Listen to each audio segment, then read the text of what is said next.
مومنو،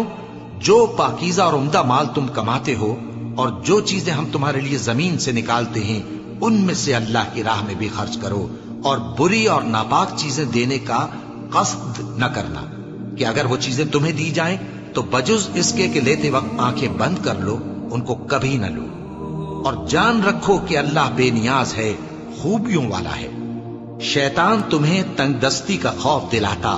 اور بے حیائی کے کام کرنے کو کہتا ہے،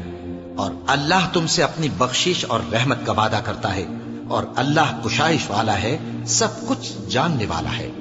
وہ جس کو چاہتا ہے دانائی بخشتا ہے، اور جس کو دانائی ملی بے شک اس کو بڑی نعمت ملی۔ اور نصیحت تو وہی لوگ قبول کرتے ہیں جو عقل مند ہیں، اور تم اللہ کی راہ میں جس طرح کا خرچ کرو یا کوئی نذر مانو، اللہ اس کو جانتا ہے، اور ظالموں کا کوئی مددگار نہ ہوگا۔ اگر تم خیرات ظاہر کر کے دو تو وہ بھی خوب ہے، اور اگر پوشیدہ دو اور دو بھی ضرورت مندوں کو تو یہ تمہارے لیے بہتر ہے، اور اس طرح کا دینا تمہارے گناہوں کو بھی دور کرے گا، اور اللہ کو تمہارے سب کاموں کی خبر ہے۔ اے نبی صلی اللہ علیہ وآلہ وسلم، تم ان لوگوں کی ہدایت کے ذمہ دار نہیں ہو، بلکہ اللہ ہی جس کو چاہتا ہے ہدایت بخشتا ہے۔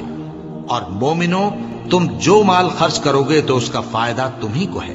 اور تم تو جو خرچ کرو گے اللہ کی خوشنودی کے لیے کرو گے،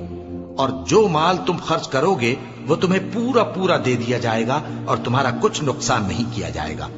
اور ہاں، تم جو خرچ کرو گے تو ان حاجت مندوں کے لیے جو اللہ کی راہ میں رکے بیٹھے ہیں اور ملک میں کسی طرف جانے کی طاقت نہیں رکھتے اور مانگنے سے آر رکھتے ہیں، یہاں تک کہ نہ مانگنے کی وجہ سے ناواقف شخص ان کو تونگر خیال کرتا ہے،